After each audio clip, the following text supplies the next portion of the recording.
Өчигдрийн үзэгчтэй Монголын үндэсний олон нийтийн телевизийн цаг үеийн үзэл болон төрөлгийн шин дугаар эхлэхэд бэлэн болж байна. Өнөөдөр манай студид бидэнтэй ярилцахаар Монгол Улс ерөнхийлөгчийн хөгжлийн бэрхшээлт иргэдийн бодлого хариуцсан орон тооны ус зөвлөх Чинбат хүрэлцэн ирсэн байна. Танд үгүй Шимдүргий. За баярлалаа. Танд орой мэдрэг. Баярлалаа.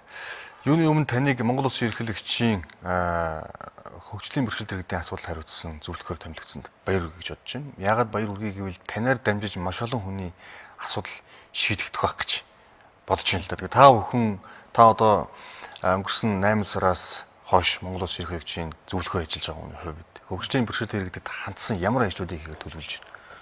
За баярлалаа. Тэгэд миний би 2017 он 8 сарын 22-нд хөгжлийн бэрхшээлт иргэдэд бодлого хариуцсан зөвлөхөөр орон тооны бус зөвлөхөөр очсон байж байгаа. Одоо юу гэдэг нь 10 сарын 15-нд дэлхийн цагаан таягтны өдөр буюу эрхийг хамгаалах өдөр болдог харааны бэрхшээлт иргэдэд энэ хэмжээнд Монгол Улс ерөнхийлөгч анх удаа яг энэ дэлхийн Монголынхаа харааны бэрхшээлт иргэдэд илгээлт хүргүүлсэн мөн бас эдгээлтийг хүрүүлэхдээ анх удаа брайлаар буюу тэмдэртэг үсгээр харааны бэрхшээлт иргэдэд тэмдэртэг үсгээр нь илгээлтийг хүргүүлсэн байгаа. Ер нь бол Монгол Улс ерөнхийлөгчийн зүгээс нэг бодлоготой болж ажлахын зүйтэй гэдэг байр суурин дээр байгаа учраас Монгол Улс ерөнхийлөгчийн ивэл дор хөгжлийн бэрхшээлт иргэдийн үндэсний чуулган утгагүй бас хийхэр бэлтгэл ажлаа хангаад бас хүмүүстэйгээ уулзалтад ярилцаад явж байгаа. Шатанд явж байна. Тэгээ эндээс улбаалаад юу гэдэг ерөнхийлөгч маань бол гүйцэд засгал биш. Тэгвэл бид нар үндэсний чуулганаас сайн зөвлөмж гаргаж нэгэн бодлогын байнгын ороо, улсын хурлын нэгэн бодлогын байнгын ороо руу зөвлөмжөө өгвөл засгийн газар л тэр зөвлөмжийн дагуу ажиллах нөхцөлийг байнгын ороогоор дамжуулж бид нар дараа нь засгийн газрыг бол бодлогын төвшөнд нь ажилуулж тэр хүмүүс рүү шахаж зөвлөмжийн нэхэж шахаж ажиллах боломж нөхцөлийг үүсгэн гэж харж байгаа. Миний хувьд ерөнхийлөгчд бас яг энэ талаас нь зөвлөж ажиллаж байгаа. Хөгжлийн бэрхшээлтэй иргэд яг ингээд өөр улс оронд явж байхад хөгжлийн бэрхшээлтэй иргэд нь бол ингээд гудамж талбайгаар чөлөөтэй зорчиж байна. Дэлгүүр хоршоо олон нийтийн газар. За Монгол улсад гудамж талбайгаар явж байхад хөгжлийн бэрхшээлтэй иргэд бол харагддаггүй, төдийлөн харагддаг. Ганц нэг одоо харааны бэрхшээлтэй хүн дэвшсэн, өнөр хөтлөлсөн явж байгаа харагдана. Ганц нэг тэрэгцтэй иргэд нэг байрны гадаачд би юм цэлцэл байж байгаа харагддаг. Тэгэхээр юу гэдэг энэ юуг илэрхийлж байгаа юм бэ гэвэл бид энэ хөгжлийн бэрхшээлт иргэдэд зориултын зам талбай, яг нийгэмшүүлэгтэн чиглэсэн бодлого байхгүй болоод энэ хүмүүс гэртээ эсвэл нэг аль нэг асрамжийн газар шийд юм уу ингээд төрийн бүс байгуулагч гэдэг юм уу байгаад байд юм болов гэсэн миний бодол өгдөг юм л да. Та хүнтэй санал нийлэх үү? Ер нь бол Монгол улс хөгжлийн бэрхшээлтэй иргэдэд хүн эрхийн тухай конвенц нүүбээс гаргасан конвенцд нэгдсэн байгаа шүү дээ. Тэрнээс хойш нэгдсэний дараа нийгмийн хамгааллын тухай хууль гэж гарлаа. Хуулиуд бол сайн одоо жишээ нь зан тавир барилга хот байгуулалтын тухай хуулийн дээр жишээ нь хөгжлийн бэрхшээлтэй иргэдэд орох, тэрэгцтэй иргэдэд орох зам харгууг, брайл хараагүй бэрхшээлтэй иргэдэд зорчих боломж нөхцөлийг хангацсан байна гэдэг хуулийн заалтууд нь бол байдаг, стандартууд нь байждаг. Хуурай хуулиуд бий болчиход байгаа юм. Яагаад гэвэл мэргэжлийн хяналтын газрынхан энэ дээр боддоор хяналтаа тавьж ажиллах юм бол энэ хуурай хуулиуд нь амьдралд хэрэгжих боломж нөхцөлүүд үүсгэх юм байна нэгт. Хоёрч юу вэ гэхээр би өөрөө 2000 он хүртэл бас л харж исэн хүн. Ахын услаар хараагүй болсон. Өөрөөр хэлбэл зовлон хэн нэгэн дээр хийсч ирдэггүй маа. Хилж ирдэггүй, хийсч ирдэг. Хэн нэгэн өөрийгөө маргааш ямар болохыг мэдэхгүй шүү дээ. Зам тээврийн осол ямар хэлбэртэй хэмжээнд очсон байгаа вэ? Өнөөдөр энэ нийгмийн агаар бохирдол ямар хэмжээнд очсон байгаа вэ? Тэгээ энэ бүх зүйлийг хүмүүс бодож энэ хүмүүсийг зовлон ойлгож ялангуяа тэр дэд үтсийн асуудал дээр бол тэнцээ нэг тэрэгцэртэй хүн явах хэмжээний тэр нэг харааны бэрхшээлтэй хүн явах хэмжээний тэр дэд үтцийн яаралтай бий болохгүй бол яг өөрөө хэлдэг үнэ. Жишээ нь адаглаад манай төв замууд дээр дуу тохио байхгүй шүү дээ. Харааны бэрхшээлтэй хүн гарахад дуу тохио байх. Хоёр байдаг үсээ ажиллаж байгаа бол одоо байхгүй болцсон. Тэгэхээр чинь ийм хэмжээнд асуудал нь очсон байдаг. Тэгээд энэ бүх асуудлууд нь бол юу гэдэг нэг нийгмийн хамгааллын нэг халамжийн нийгмийн хамгааллын тухай хөгжлийн бэрхшээлтэй иргэдийн нийгмийн хамгааллын тухай хуулийн хүрээнд харчаад энэ нэг сайн хууль гаргачлаа мэтэр ингээд тунхаглчаад тэгээ байгаад байж болохгүй болчиход байгаа. Тэгээд хөгжлийн бэрхшээлтэй иргэд маань төр засагт холгоо одоо хөргүүлэх юм. Та бол одоо бас жагсаал цуглаан зохион байгуулж тодорхой хуулиудад бас нэмэлт өөрчлөлт оруулахын тулд тэмцэж явсан. А мөн төгслийн бэрхшээл иргэдтэй холбоотой маш олон төрлийн бус байгууллагууд байдаг. Тийм биз? Энэ байгууллагууд маань ингээд дуугаа яваад байна уу? Эсвэл хилээд одоо яриад тэмцээд ахтан төр зэсийг сонсохгүй байна уу? Зүгээр энэ бол юу гэдэг яг энэ дэр би хувийн байр сууриас хариулчихъя. Яагаад гэвэл хөгжлийн бэрхшээлтэй иргэдийн төрийн бус байгууллагууд байна. Маш олон байна. Миний хамгийн сүүлд авсан судалгаагаар иргэний бүртгэл мэдээллээрс авсан судалгаагаас 409 байгууллага орж ирж байгаа. Тэгээд энэ 409 байгууллага за хөгжлийн бэрхшээлтэй иргэд яг идэвхтэй үйл ажиллагаа явуулдаг гэж 66 байгууллага нэгэн хамгаалалт хөдөлмөрийн яамнаас ингээд энэ байгууллагууд ирж байгаа юм. Тэгээ үнэхээр хөгжлийн бэрхшээлтэй иргэдийн асуудлыг нэг богц зэгцээр нь бодлогоор нь авч харахгүй болвол дор бүрнээ энэ тамга барьсан нөхдүүд байдаг тийм ээ. Энэ тамга барьсан нөхдүүд маань энэ хүмүүсийн нэрийг барьж, энэ хөгжлийн бэрхшээлтэй иргэдийнхаа нэрийг барьж, энэгээр нөө амин зуулга болгодог ийм зам руугаа явчихсан юм уу та гэж би хувьдаа бол тэгж харддаг.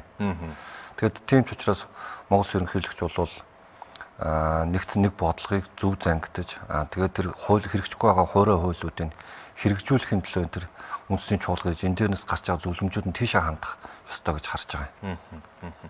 Гэхдээ тэгээд та түрүү хэллээ мэрэгжлийн хяналтын байгууллага гэдэг ерөөсөө шаардлага тавихгүй байна гэд. Уг нь бол энэ нийтийн одоо бие засах газар, нийтийн эзэмшлийн зам талбай, хөгжлийн бэрхшээлтэй иргэдэд зориулсан тийм зорчих хэсэг бол байх ёстой гэдэг хууль дүрмүүд байд юм биш үү? Гэтэл одоо юу гэдэг за саяханд ингээд зас орлоо. Одоо хөгжлийн бэрхшээлтэй иргэд байхад зүгээр энгийн иргэд явхад хүндрэлтэй хэцүү шүү дээ. Тэгэхээр ч одоо ийм нөхцөлд одоо тэгээд яах ёстой юм бэ? Одоо мэрэгжлийн хяналтын ажлаа хийх ёстой гэж хараад байх ёстой юм уу? Эсвэл энэ төрийн бус байгууллагууд нь шахаж шаардаад явах ёстой юм уу? Ер нь бол яг энэ хот байгуулалт, хот төлөвлөлтийн асуудлуудыг ярихдаа бол хөгжлийн бэрхшээлтэй иргэдийн энэ амьдрах, энэ хүмүүсийг нийгэмд харилцаанд оруулахын тулд хамгийн чухал зүйл чинь дэд бүтц байхгүй юу? Энэ рүү анхаарлаа хандуулахгүй олон жил өнгөрчлээ. Тэгэхээр энэ рүү анхаарлаа хандуулахын тулд нэгдсэн нэг бодлогоор явахаас шаарахгүй. Тэгээ үндэсний чуулганы дараа бол ерөнхийлөгчд би юу зөвлөд байгаа гэхээр Эрдэнэт бол жишг хот болгоё. Хөгжлийн бэрхшээлтэй иргэд амьдрахад ээлтэй жишг хотыг бий болгоё. Альва нэг юм газраасаа эхлэхгүй бол маст нь яриад ерөөсөө ойлгохгүй байгаа даа шүү дээ. Тэгэхээр Эрдэнэт өөрөө компактны ойлгомжтой газар. Тэгэхээр энэ Эрдэнэтийг яг хөгжлийн бэрхшээлтэй иргэд амьдрахад ямар хот байх ёстой, ямар стандартууд хэрэгждэг. Тэр жишг хотыг бий болгоё. Энийг хийцгээе гэж ерөнхийлөгчд би зөвлөж, ерөнхийлөгч мандсан дэмжсэн. Тэгээ үндэсний чуулганы дараа бол мэдээж Эрдэнэтийн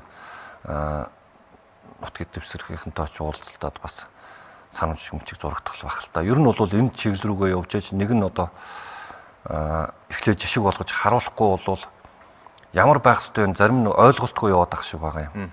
Тэгэхээр бол ойлголтыг бол бий болгох ёстой. Тэгээд ялангуяа одоо нэгэнд хийцэн юм чи яах вэ гэж хармааргүй байгаа юм. Одоо улсын төсөвдөр зам харгуу засгаад янз бүрийн болох гээд нийслэлийн төсөвтөрсөн 5.4 тавигдчихлаа. Яг энэ мөнгөө хөгжлийн бэрхшээлтэй иргэдийг явах төр стандартыг барьж байгаа. Тэр тэрэгцэртэй хүн явах зам нь харааг хүн явах төр бактерийн зам нь сонсголгүй иргэд маань зорчих тэр боломж нөхцлүүдээр нь хангаад энэ үйлчлэгээр өгөө одоо бушуухан шиг орохгүй бол нийгэмд олон толгомдоод байгаа асуудал байгаа ойлгож байна. Гэхдээ эхлээ хүнээ бодож аж хүмүүсээ хооронд нь харилцаанд оруулж цаашаа явахгүй болохгүй л гэдэг санаа. Одоо тэр гудамж талбайд хийцэн байгаа тэр товруутай нэг юм зам байдэн шүү дээ. Бактерийн зам. Тийм. Тэр чин бол ийм галтрын гулгаа үүссэн үед бол бүр тас гэдрийг харж унмаар галтрдаг гэдэг үлээ шүү дээ. Яаж тэрийг та зорч гэж бодож тэгээд тавьсан юм бол тэр стандарт нь ямар стандарт байна тэр? Тэр ер нь зүгээр яг хөдөө бактерийн замыг уул нь бол тийм бардгараар хийдэг юм байлаа. Би гадаадын орнуудад бас очиосоо мэднэ. Японд жишээ нь. Гэхдээ манайх бол бүр энэ бактерийн замнууд нь ингээд шууд шонгийн мод мөргөлдүүлээ. Тэгээд нөгөө шонгийн модоос нөгөө шонгийн модны хооронд тавьдаг. Тэгэхээр хараагүй хүн юу гэдэг юм нэг шонгийн мод мөргөөд за дараагийн шонгийн мод руу явах дахиад нэг хүн мөргөөд очих хэмжээний. Тэрэгцэртэй хүн бол бүр явах боломж нөхцөл байхгүй тий. Тэгэхээр хараагүй хүнс явахд хэцүү шүү дээ. Тэр нөгөө бактерийн замууд нь ямар байна. Тэгээд бүх газруудаар тавигдлуу нэг тодорхой хэсгэн газар л байгаа гэж бодож байна. Хан инх 51 гүрний тэнд их төлхүүрийн тэрнгүүр нэг тодорхой хэсэг газар байгаа. Өөр газар бол байхгүй. Тэгээ явж байгаад нэг газар очиж тулчдаг. Тэгээд тэрнээс цаашаа яах юм? Тэгээд шонгийн модыг мөргөөл нөгөө талд нь гараад дахиад явах юм шиг байна тий. Эсвэл нэг юм хан монд очиж тулчин тэр чинь замын төгсгөл дээрээ байхгүй болчихно. Тий. Тэгэхээр энэ өөрөө нөгөө нэг стандарт байхгүй. Стандарт байхгүйгээс гадна энэ стандартыг хэрэгжүүлж байгаа компаниуд дээр анхаарал тавиад юу гэдэг тэр компаниудаас бас нийгмийн хариуцлага ухамсарладаг хэмжээнд улсын комисс нь авчиж байгаа шүү дээ. Улсын комисс мэрэгжлийн хяналтын газар нь ийм л хүлээж авах болчмоор байгаа байхгүй. Ямар санд хөгжлийн бэрхшээлтэй иргэдийн 2-3 байгууллага тэрэгцээдтэй иргэдийн холбоо, хараагчдын үндэсний холбоо тэр барилга хот байгуулалт хүлээж авдаг комиссны орё гэж явж байгаа хөтэй. Тэгэхээр тэр комиссны орохын тулд тэр хүмүүсийн жишээ нь барилгын талын мэрэгжил боловсрал ямар ах вүлээ те. Тэг чи энэ хүмүүс ингэж бухимдуулгүйгээр л тэр юуг нь хүлээгээд авчдаг баймаар байгаа байхгүй. За энэ болохгүй байна. Энэ ерөөсө болохгүй байна гэл ингээл болиулчдаг баймаар байгаа байхгүй. Төр өөрөөр хэлбэл хийж чадах ажил дээр ахаа тэнд нэг хүмүүсийг бухимдуулж оруулж ирж тэр хүмүүс бас нэг зарлж хэрэгжил болгож ажилламааргүй байгаа юм. Одоо нэг хөгжлийн бэрхшээлтэй иргэн нэг өрхөд байна гэж үзье л да. Тэгэх юм бол тэр одоо хүний ээж аав ах дүү замраг садан гээд нэг хэсэг хүмүүс бий. Үр хүүхэд нөхөр эхнэр хүүхэд гээд хүмүүс бий. Тэгээд энэ хүмүүс бол жирийн иргэдээс эдийн засаг болоод бие санааны хувьд бол харьцангуй өөр орчинд байдаг гэсэн тийм судалгаа би уншижсэн та. Юу гэвэл юу гэдгийг зарим нь бол хүүхдүүдэд нуудаг гэдэг ч юм уу тийм нийгэм дийл гаргахаа санаан зовдөг. Нийгэм шиг учраас багасаа тусгаарлагдмал орчин төссөн хүүхдүүд учраас гараад одоо манайхан шиг ийм зам талбайтай үед бол нэг машин доогоор гараад машин доогоор очихыг гаргадаг. Эсвэл гаргасан чи хин нэг нь тэр гэр бүлийн хин нэг нь тэр хүүхдийг ч юм уу тэр хүнтэй заавал хамт байна гэдэг ч юм уу. Тэгээд тэрнээс ахуулаад тусгай зориултын хэрэгсэл янз бүрийн юмнууд хэрэглэн тэрний мөнгө төгрөг өртөгтэй холбоотойгоор ингээд маш олон асуудал дээр байдаг гэж байна л да. Тэгэхээр юу гэдэг энэ бол дан ганц хөгжлийн бэрхшээлтэй иргэдэн лөө хандсан бодлого бол биш юм шиг байна тийм үү. Тэгэхээр тэр хүмүүсийг дагаад байж байгаа тэр арга гэр таарсан тийм одоо бодлого өгүүлэгдээд байт юм шиг байна л гэж бодоод байгаа юм л да. Ер нь бол хөгжлийн бэрхшээлтэй иргэдийн ард бол 3-4 хүн яг давхар хамааралтайгаар амьдарч байгаа байхгүй. Ялангуяа оюуны хувьд цаажилтаа болцсон тийм ээ. Тэгэл туулах хэрэгтний хувьд ч гэдэг юм. Ер нь бүх хөгжлийн бэрхшээлтэй иргэдийн ард иймэрхүү асуудлууд их бий. Тэгээ энэ өөрөө бол нэг 108 орчим мянган хүний асуудал биш болчиход байгаа байхгүй.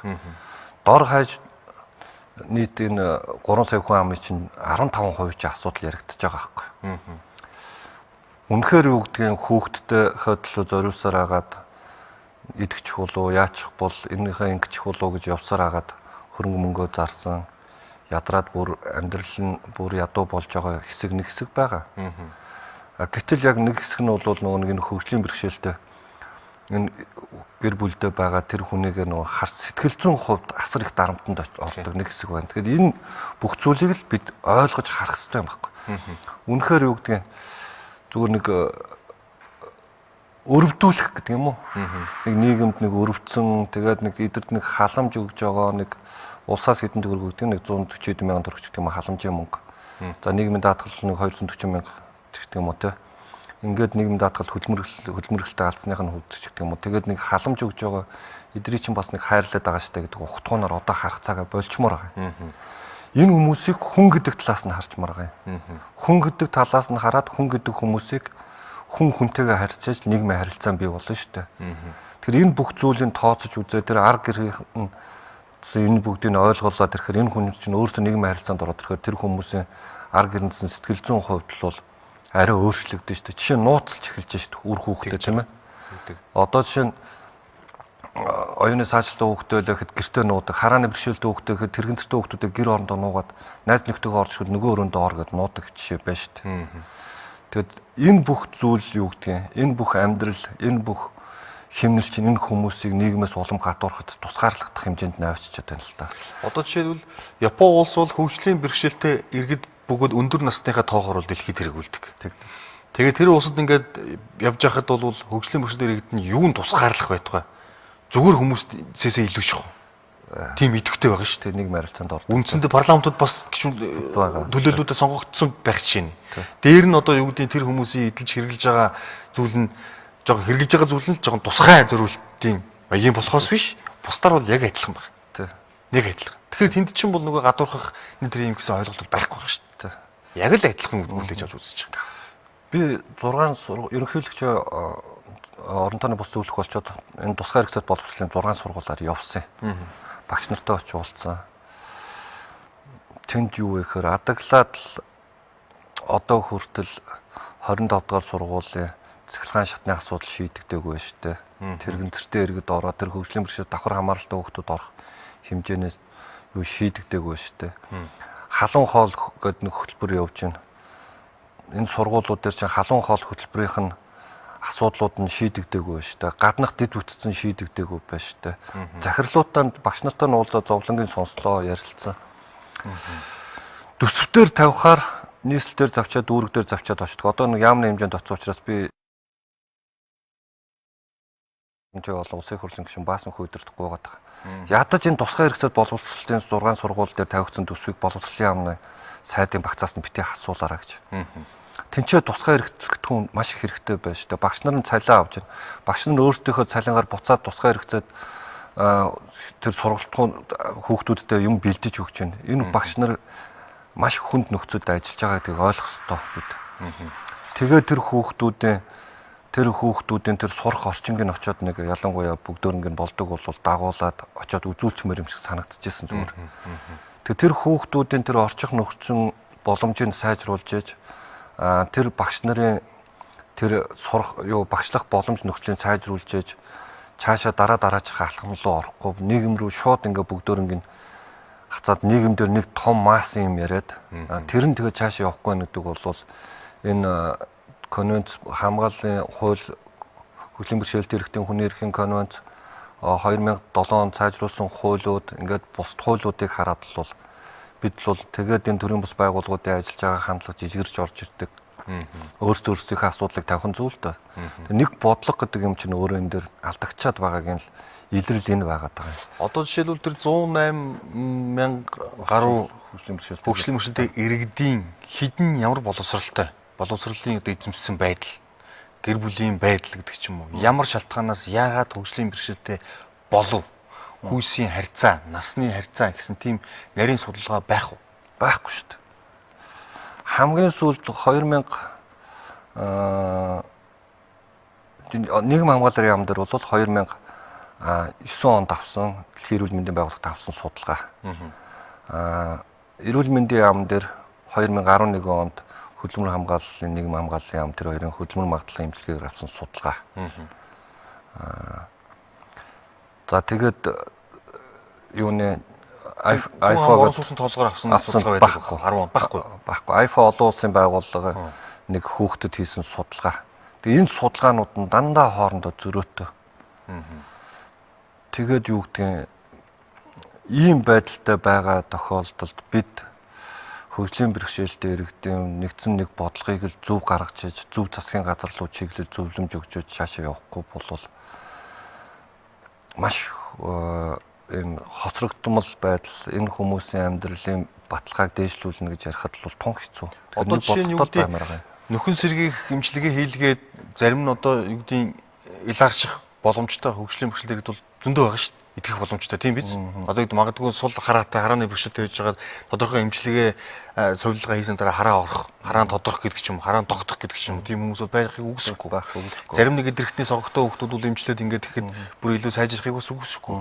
Тэгэхээр энэ болгоны чинь ингээд нарийн судалж ийж тэднэрт нь таарсан бодлого явуулмаар энэ тэгвэл дашраар нь бүгдийг хөгжлийн бэрхшээлтэй гэдэг нэг юм томьёолд оруулаад нэгдсэн нэг журмаар үүдийн тийм халамж үйлчлэх үзүүлэхэр ч одоо болохгүй үстэй. Ер нь бол тийм. Жишээ нь юу гэдэг нь дэлхийн хөгжил өөрөө хаашаа явж байгаа хандлагыг л харах хэрэгтэй юм байна. Герман жишээ нь урд нь харж байгаа хараагүй болцсон хүн нүдэнд нь микроскоп суулгаад тархинд микроскоп нүдэнд камер суулгаад харах боломж нөхцөлийг үүсгэж байна л да. Жишээ нь би бол хувьдаа өөрийнхөө материалыг тийш явуулсан баг жишээ нь тийм. Жишээ нь 100% сонсголгүй хүн дээр тэр дижитал аппарат чихэнд нь суулгаад сонсох боломж нөхцөлийг үүсгэж байна. Тэгээд тэр хүмүүстэй хамааралтайгаар хөдөлмөр эрхлэлтийн боломж нөхцөл нь ямар байхаа гэдэг талаас нь дэлхийн өөрөө хараад эхэллээ шүү дээ. Тэгээд бид болохоор нэг 100 хэдэн мянган төгрөг за нэг тэр нөгөө гэртээ хүүхдээ асарж байгаа хүнд удирдал 60 мянган төгрөглөө асаргааны мөнгө гээд. Тэгээд иймэрхүү жашгээр бол цаашаа явхад хүндээ мэдээж тэр хүмүүс тэр мөнгө хэрэгтэй байгаа ойлгож байгаа. Мэдээж амьдралдаа нэг 60 70 мянган төгрөг хэрэгтэй миний амьдралч хэрэгтэй зүйл. Гэхдээ бид нэгдсэн нэг бодлохоор томоор нэмийг харж энэ хүмүүсийн хүч хөдөлмөрийг энэ хүмүүсийн тэр нийгэмд идэвхтэй амьдрах тэр бодлын сэргээжээ цаашаа явахгүй бол бүгдөөрөнгө ингээд халамжийн бодлого нэрийн дор энэ 100 хэдэн мянган хөгжлийн бэрхшээлтэй иргэд гэхдээ яг тэр халамжинд боддоор тэр хүмүүсийн амьдралыг өөдөн татад тэр хүмүүсийн амьдралыг ядаж ядуу төвшөнд нь авчирч барьж чадж гэнэ үгтгэл харчих хэрэгтэй байхгүй. Нэг ядуу төвшөнд л амьдарч штэ дийлэнх нь. Тэгтээ мэдээж бүгд бишэлтэй дийлэнх нь. Тэгээд хөдөлмөр эрхлэлтийн байдал нь ерөнхийдөө ямар вэ? Хараа нэг бэрхшээлтэй хүмүүс олон улсын дулууж ишгээр юу гэдэг ийм лавлага утасны оператор хийх бол боломжтой гэж үздэг юм байлаа. Дээр нь одоо юу гэдэг энэ барай. Тийм массажистийн үйлчилгээ бас үзүүлдэг. За хөгжлийн бэрхшээлтэй иргэд одоо тэрэгэн цэртэй иргэд бол янз бүрийн жижиг одоо тийм нарийн чимэглүүр ажлуудыг бас хийж болдог гэх мэтлэн. Тэгэхээр энэ хүмүүс зориулсан тийм ажлын байр бэлдэх одоо тэр ажлын байраар нь хангах тийм бодлого байна уу? Хөдөлмөрийн тухай хуулийн дээр байдаг. 25 ажилтнтай байгууллага нэг хөгжлийн бэрхшээлтэй иргэн ажилуулна гэх хуулийн дээр заалттай. Энэ бас л хэрэгждэг хуурай хууль та. Тэгээ би бол юу гэж хардаг вэ гэхээр төрийн байгууллагууд өөрөөсөө эхлэх ёстой гэж хардаг. Яагаад сайн сонсголын бэрхшээлтэй сайн сантехник байж болохгүй гэж. Яагаад тэрэгэнтертэй сайн нягтлан байж болохгүй гэж. Яагаад хараагүй сайн орчуулагч байж болохгүй гэж. Тийм ээ. Тэгэхээр энэ бүх зүйлүүдэд бид нар өөрсдөө ажлын онцлог нөхцөл байдлыг томьёолж жагаад авч эхлэх ёстой гэж боддог. Нийгэм хамгаалал хөдөлмөрлөгийн яам руугаа өөрсдөө хөгжлийн бэрхшээлтэй иргэд ороход ямар хэмжээнд дэд бүтцэн байгаа байлаа. Эрүүл мэндийн яам нь ямар хэмжээнд дэд бүтцэн байгаа байлаа. Тийм ээ. Өөрөө засгийн газар нь их хурл нь ямар хэмжээнд дэд бүтцээ яацад хөгжлийн бэрхшээлтэй ирэх боломж нөхцөлийг хангачаад байгаа юм. Бид нар энэчнээс эхлээд өөрсдөө эхлээд харчих хэрэгтэй юм байна. Шийдвэр гаргаж байгаа хүмүүс маань өөрсдөө биднийг ойлгож харахгүй болвол нийгэм болвол харахад хэцүү. Яагаад гэвэл ер нь бол нэг хүнийг хэн нэгэн хүнийг энэ хүнийг их хурланч гэдэг юм уу нэг засгийн газрын хэмжээнд ингээ хүлээж аваад харчаар тэр хүмүүнийг бол нийгэм бол арай ондоо өнцгөөс харж эхэлдэг шүү дээ.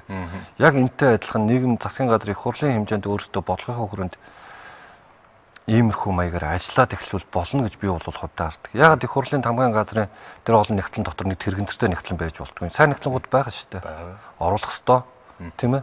Засгийн газар дотор ягаад сайн тэр сантехникийн ажилтан хэлгүүдлээ сайн хараагүй ягаад орчуулагч байж болдгүй. Ягаад тэр ажлын байрыг бий болгоод өгч болдгүй тийм үстэй. Ягаад тэр юу тэрэгэнтертэй хүн тэр компьютерийн програм тал дээр нь ажиллаа суугаад болжгүй. Ягаад хараагүй хүн тэр компьютерийн программист хийж болдгүй. Болох ёстой юм байхгүй юу? Тэгэхээр энэ чэнэс эхэлж өөрсдөө сэтгэлгээгээ өөрчилж цааш явах ёстой.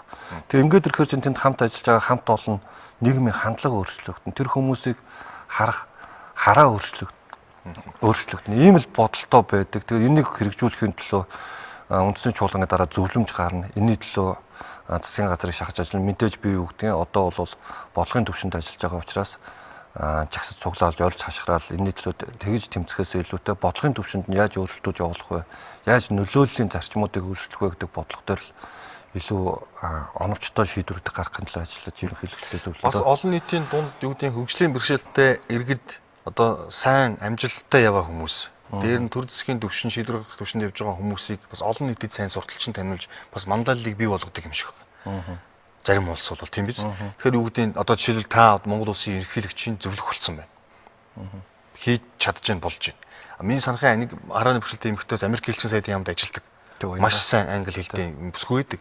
Гэх мэтлэн тэрэгэн зэртэй бас мундаг олон улсын төсөл хөтөлбөрүүдээр ажилладаг залуучууд байна. Энэ хүмүүсийг бас ингэж алдаршуулт нийгэмд таниулж бусад хүмүүст нь үлгэр дуурайл болгож ингэж бас явах нь их зөв юм шиг санагдаад байдаг юм л да. Зөв, яг зөв. Ер нь бол юу гэдэг юм да. Хүмүүсийн оюун санааны хувьд бол сэтгэн бодох юу гэдэг тэр тал боловсролын хэмжээгээл янз бүрийн юмараа л ойлгох нь эрүүл хүмүүсийн хоорондох нь бүгдөө ерөнхийлөгч болж болохгүй, бүгдөө 76 гишүүн байж болохгүй шүү дээ. Тэгэхээр энэ хүмүүсийн яг тэр хийж чадж байгаа хэсгийг нь оруулж ирээд ингээд бий болгоод ирэх юм бол ядаж зовлонгоо ойлгож байгаа хүмүүс зөв шийдвэр гаргахын төлөө явдаг юм л да. Тэгэхээр энэ хүмүүсийн манлайлалыг яалтаа бий болохгүй бол болохоо болцсон. Тэгээ хөгжлийн бэрхшээлтэй иргэдээ тодорхой асуудлууд дээр яг энэ хүмүүсийг оруулж ирэх үндэсний чуулганы хувьд бол би бол дандаа яг энэ манлайлж байгаа хэсгийг дагуулж ажиллахыг хүсэж байгаа. Тэгээ тийм учраас тэр хүмүүст одоо шинэ нийслэлээр Ганбаатар гэж залуу байна л та. Баян зүрхтэр дүүдэр инхнэм гэдэг тэр нэг бүсгүй байна те. Тэгээд тэр ундрах баяр гэдэг төгөөмөл юу нэг л. Тэгэл ер нь бол олон залуучууд бай хөгжлийн бэрхшээлтэй. Гэхдээ нийгэмд манлайллыг бий болгож чадсан. Ер нь залуучууд яг өөрийнхөө үеийн эрүүл залуучуудтай өрсөлдөөц бүр тэдрийг дагуулад явахаар тийм манлайллыг бий болгосон залуучууд байгаа байхгүй. Эдрийг бид нар гаргаж ирж энэ манлайллынхаа хүчээр тэгээд энэ хүмүүс маань тэр бодлогын төвшөнд нь шийдвэр гаргагч нарт ойлгуулж, өөрсдөө ойлгуулж, тэдэртэй харилцан ярилцаж, ойлголцож, хамтын шийдвэрт хүрч явахгүй бол одоо бол юу гэдэг юм те годомд гарч ихсаад орилж хашгираад бол асуудал бол намж явахаас өнгөрсөн шүү дээ. Яагаад вэ гэвэл одоо энэ нэмж багш нарын асуудлыг цаа харж байгаа хэвээр тийм ээ. Тэгэхээр одоо бол юу вэ гэхээр ширээн дээр суугаад хамтын хэмжээнд ярилцахдаа өөрсдөө тэр тодорхой хүмүүсийг хөдөлгөж чаддаг хэмжээнд бид нар манлайллыг бий болгох ёстой л гэж хардаг. Тэгээ энэ олон хөгжлийн мөршөлтэй иргэдийн энэ олон холбоод маань хэр зэрэг юм нэгдмэл байдаг юм бэ? Одоо таны ярьж байгаа энэ одоо бодлогын төвшөнд хэдүүлээ хамтарч ажиллая. Бодлого боловсруулъя, үндэсний хэмжээний зохис бодлоготой болъё гэдээ ингээд та явъя. За үндэсний хэмжээний чуулганд мэдээж бүгдээр л ирэх байх. Гэхдээ манай монголчууд их зовлонтой, дор бүрдээ амбицтай ашиг сонирхолтой байдаг. Та түр хэллээ шүү дээ. Жижиглээд ингээд хоёр хүн хэрэлцгээд жижигхэн холбоо явуулаад тэгээ буцаад хөлбөрийн амьдрал очоод янз бүрийн байдлаар санхүүжил яваад байна гэдэг. Тэгэхээр энэ зүйлээ болж чадах юм уу? Үгүй гэж хэлж чадах юм бол ер нь бол нэг юм байгаа юм л та. Нийгэм хамгаалал хөдөлмөрийн яамнаас 4.2 тэрбум төгрөг энэ онд гаргаад 2400 хөгжлийн бэрхшээлтэй иргэд ажлын байртаа болсон гэсэн дүн судалгаа яваад байна л да. Энэ 4.2 тэрбумд 2400 нэг ажлын байртаа бий болгож чадсан уу гэдэг дээр эхлээд бид нар төрийн ба төрийн бус байгууллагууд нийлээд мониторинг хийчих хэрэгтэй байна. Тэгээ урсгал хаашаа явж байгаа гэдгийг бид харах хэрэгтэй. Өөрөөр хэлбэл тэр гоожод байгаа карантыг хааж чадах юм бол тэр урсгал усны карантыг хааж чадах юм бол хөгжлийн бэрхшээлтэй иргэд боддоор ажлын байранд бий болох юм руугаа хандуулмаар байгаа. Жишээ нь Солонгост явж байхад хөгжлийн бэрхшээлтэй иргэд тэнцээ харааны бэрхшээлтэй иргэд гутлын үдээс хийгээд байжсан байхгүй. Тэгээ хос цагал гээд гутлын үйлдвэрийнхэнтэй ярьлаа л та. Яагаад гус цагал хятадаас гутлын үдээс авах ёстой гэж. Тийм үү? Тэгээ энэ дээр бид нар ажлын байраа яаж бий болгох вэ? Одоо жишээ нь оймсны үйлдвэрүүд байна шүү дээ. Тэгтэл энэ харааны бэрхшээлтэй ирэх чинь оймсны чинь ярилгыг наагаад эдрээс хамааралгүйгээр шууд мөнгө нь орж ирж шүү дээ. Тэгтээ хүн болгон л оймс хэрглэж чинь ялмаа гэдэг. Эдрийг яаж бодлохоор дэмжих юм? Ингэжээж энэ бүх юмнуудад маань харагдах зөв тийшгээ тэр мөнгө урсгал нь явдаг болчихсон бол энэ орон төрийн бус байгууллагууд өөрсдөө нэг жижиг сонирхлыг дараад тэртээ дэгөө юу гэдэг юм те тэнцэнээс улсаад байгаа грантыг хаачаар тодорхой ашиг сонирхлууд нь зогсоод тэгээд нэгдсэн нэг бодлого дээр хүрээнд тэгтээ бүгдөө юу гэдэг бодлогын төвшөнд нь хүмүүст өөрсдөө зөв ойлгуулад эхлэхээр энэ хүмүүсийн нийгмийн хандлага өөрчлөгдөх болов гэж би бол хардаг. Одоо тэгээд энэ нийгмийн бидний амьдарч байгаа орчин нөхцөл маань бас нэлээд хэцүү болчихлоо. Юу гэдэг хүнд металлын хордлогонд ороод хүүхдүүд бас янз бүр төрж байна. Энэ утаанаас болоод асуудал хөгжлийн бэрхшээлтэй төрхийн хөгжлийн бэрхшээлтэй иргэдүүд огт хүүхдүүд бол их төрж байна. Дээрээс нь одоо юу гэдэг энэ автобуслын тоо маш их байна. Жид одоо 200 гаруй хүүхэд автобуслд ордог гэсэн тийм 250 орчим хүүхэд автобуслд орж нас орж байна. Дахиад дутуу болж байна гэсэн тийм судалгаа байна. Тэгэхээр одоо юу гэдэг ирээдүйд ийм бодлого байхгүй байхад одоо ингээд ийм хойч үедээ одоо бид ч одоо яах ёстой юм бэ гэдэг нэг тийм асуулт байгаад байна л да. Ингээл урсгалаараа яваад байх уу? Тэр хүүхдүүд чинь сурж боловсрох хэрэгтэй. Эрүүл аюулгүй орчинд амьдрах хэрэгтэй. Тэр. Ер нь бол би түрүү ярьсан Монголын үндэсний хэмжээнд Улаанбаатарт 186 10 дугаар цэцэрлэг гэж хоёр цэцэрлэг л байна шүү дээ. Яг энэ хөгжлийн бэрхшээлтэй хүүхдүүдийг авдаг. Тэнгууд тэнцээ харааны бэрхшээлтэй хүүхдүүд байна. Тэнцээ тэрэгэнцэртэй хүүхдүүд байна. Тэнцээ тулах хэрэгтний цогтой хүүхдүүд байна. Тэнцээ оюуны бэрхшээлтэй хүүхдүүд байна. Эдрийг бүгдөө нэг цэцэрлэгт оруулж ирээд анги цөөхөн ч гэдэг юм уу. Иймэрхүү маягаар суулгах нь өөрөө хэр зохимжтой. Тэр хүүхдүүдийг өөрийг хөгжүүлэхэд боломж нөхцөл нь яаж харагдаж байна гэдгээр илүү бодох хэрэгтэй юм байна. Тэгэхээр би бол энэ дээр жишээ нь юу гэдэг 186 гэдэг харааны цэцэрлэгийг бол харааны бэрхшээлтэй хүүхдүүдийг авдаг байгаасаа. Нэг ангид 5-аас илүүгүй хүүхдэл байх болохгүй нэг багшид. Яагаад гэвэл 5 хүүхдэд гарт нь 5 янзын бариулж ойлгуулах гэж хичээн шүү дээ. Тэгэхэд нэг багш юу гэж үндсэндээ бол нэг хүүхдэд 25 хүүхдэд ажиллаж байгаа хэмжээний багш болж таарж байгаа байхгүй. Тэгэхээр бид нар жишээ нь тусгай хэрэгцээд боловсролын сургуулиуд дээр 10-аас 17 хүүхэд байдаг гэж байна л да. Нэг ангид дүүргэлт нь. Тэр багш тэрэгэнцэртэй тэгээд тэр оюуны саачлалтаа тэр 10-аас 17 хүүхдэд яаж харьцах юм бэ? Тэр хүүхдүүдийн онцлогтод тааруулж яаж боловсролын мэдлэгийг дэвшлүүлэх юм. Тэгэхээр эргээд энэ стандартуудаа харж 5-аас 8 хүүхдэд нэг ангийн дүүргэлж тэр Японд явж байхад бүх сургуулиуд нь багш тэгээд туслах багштай байдаг юм лээ. Тэр боловсролын ам дээр туслах багшуудынхаа орон тоог нэмж. Ингэжээж өөрөөсөө юм нэг эргэж хийсэн нэг буруу ажлуудаа зэгцлээ цаашаа яваад стандартуудаа нэгдсэн нэг стандартад оруулж энийгээ цааш нь зөв болгож энэ рүүгээ улс нэгэн төрцөн хүүхдээ чинь нэгэнд бий болцсон энэ хүмүүсийг юу гэдгийг геноцид хийж болохгүй үстэй бид нар цааш нь хөгжүүлэл ингээд хөгжүүлэл энэ чинь нийгэмд бий болох юм чинь энэ хүмүүсийн тэр байх орчин нөхцөлийг бүрдүүлэхээс шаарах байхгүй. Арсан нийгэм юм болвол хүмүүнлэг нийгэм юм болвол бид нар энийг хийхээс шаарах байхгүй. Одоо хүн гэдэг утгаар нь харах цаг болсон. Одоо юу гэдэг юм те өрөвдөд хөөрхөн амтан гэдэг утгаар нь битээ хараасаа энэ хүмүүсийг хүн гэдэг утгаар нь энэ хүн чинь бас нийгэмд хэрэгтэй оролцох ёстой хүн шүү. Энэ хүний чинь хийж бүтээх юм бас байгаа шүү. Энэ хүн чинь энд бас дуу хоолой хүрэх ёстой юм шүү. Энэ хүнтэй хамт энийг хийх ёстой юм шүү гэдэг өнцгөөс харах цаг нь болсон гэж би бол хувьдаа хардаг. Тэгээ саяхан бол тэр 29 дугаар тусгай сургуулийн асуудал нийгэмд нэлээд тийм зочиол дагуулсан. Тэгээд тодорхой хугацааны дараа бас тэр захирал нь тэгээд томилогдсон гэсэн одоо яасныг бас сайн мэдэхгүй л юм л. Тэгэхээр тэнд сурж байгаа хүүхдүүд бол хүчирхийллийн бас золиос болдог гэсэн тийм жишээ байсан. Ялангуяа үүдээ нийгэмч гэсэндээ бас тийм байдаг. Ямар нэгэн байдлаар эд эрхний согогтой байх юм бол тэрүүгээр нь шоолдог. Хүүхдүүд гадуурхдаг. За насан туршид ирэхээр зэрэг одоо юу гэдгийг өөрийгөө хамгаалах чадваргүйг нь тайлбарлаад бол хүчирхийлэгч гэдэг юм уу? Ажлын байрны одоо дарамт үзүүлдэг гэдэг юм уу? Нийгмээс гадуурхдаг. Тэгээ ийм үзэгдэл бол илбэг байдаг. Тэгээ энэ хөгжлийн мөршид гэдэг чинь бас зүгээр нийгэмч чадахгүйхаа байгаа хажуугаар бас юм хүчирхийлэл төртөд шүү дээ. Ер нь бол тэр 29 асуудал бол тэр гэмт хэрэг мэрэг болсон болоо шүүхээр шалгатаж явах асуудал баг тийм ээ. Зүгээр тэр хөгжлийн бэрхшээлтэй иргэдийн асуудал бол ямар хэмжээнд хүчирхийлэл өртөөд байгаа юм бэ? Энэ хүмүүсийг хууль эрх зүйн талаас нь хэн яаж хамгаалаад байгаа юм бэ гэдэг тоо баримт бас л байдаг. Тэгэхээр хөгжлийн бэрхшээлтэй би бол хувьдаа юу гэж хардаг вэ гэхээр хөгжлийн бэрхшээлтэй иргэд бол ялангуяа хамгийн түрүүнд өөрсдөө сэтгэл зүйн дарамт орохоос илүүтэй би өөрөө 2000 онд хараг болсон учраас энэ зовлонг бол сайн мэдж байгаа. Сүүлд хөгжлийн бэрхшээлтэй болсон иргэд юм уу эсвэл тэгээ хөгжлийн бэрхшээлтэй болсон хүмүүс маань төрөлхийн ч гэх юм уу эхлээд тодорхой хэмжээнд гэрийнхээ хайр халамж янз бүрийн юмд явна шүү дээ. Тэр хүн том болон нийгэмшээ тэглэхийг хүснэ, янз бүрийн байдал үүснэ. Тэгэхээр энэ хүмүүс эхлээд гэр бүлийн хүрээнд л хүчирхийлэлд авчдаг. Өөрөөр хэлбэл гаднаас нэг хүн орж ирлээ гэхэд бол за чи хойд өрөөнд ор байж. Энэ чинь нуудад ирэхээр чинь нуугаад ингээд ирэхээр чинь энэ хүний чинь өөрийн тэр нөө хүн байх эрхээс нь баг хасаад эхэлж штэ. Эндээс эхлээл явдаг цаашаа хөгжлийн бэрхшээлтэй иргэд маань нийгэмд оролцох харилцаа үүсгэхээр чинь нөгөө нэг харилцаа биш болчихлоо штэ. Жишээ нь би өөрөө Эрдэнэтээс наашаа явж байгаа богонд суугаад ингээд нэг 4 хүнтэй орж ирээд 3 хүнтэй суугаад богонд суугаад явхад эхлээд намайг бол нэг шижиглэнгүй байдалтай байдаг байхгүй. Яагаад гэвэл тэр хүмүүсийн нийгмийн хандлага нь өөрөө тийм байгаад байна шүү дээ, тий.